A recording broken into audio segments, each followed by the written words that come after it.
The Secretary will read the order. Xolile George was appointed by Parliament in June 2022. At the time, he was appointed on an annual salary of 2.6 million rand. However, his salary has since ballooned to 4.4 million since then. The Auditor General Office had audited the entire process and found that there were no irregularities in the process.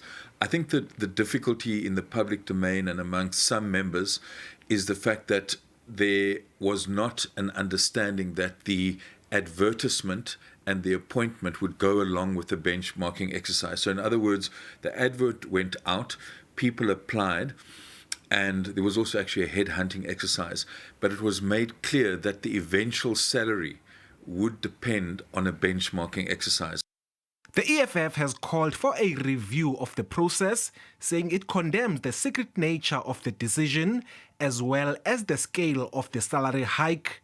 The party insists the decision is an abuse of state power, as the post should have been re-advertised with the corrected salary range. The DA2 wants answers. The Democratic Alliance has submitted a 393-page dossier to the President, the Public Protector and Parliament, demanding a full investigation into serious allegations of maladministration and abuse of power at Parliament.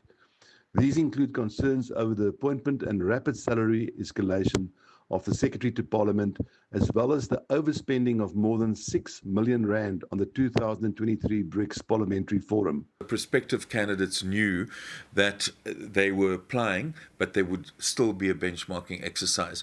Now, in an ideal situation, one can argue that that should have been a process which should have been concluded, but the point is, people knew that that would be the process. Dugmore says they will also be writing to the Public Protector's Office this week to outline the process and hand over all necessary documents.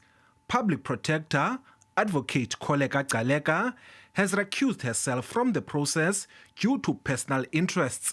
She has handed over the complaint to her deputy, Advocate Dinky Dube. We will now be writing to the Public Protector to say, here is all the information that was given to us by Parliament. This is why we as the committee are satisfied that the process has been properly conducted. And then the Public Protector themselves, they will have to decide whether such an investigation is necessary.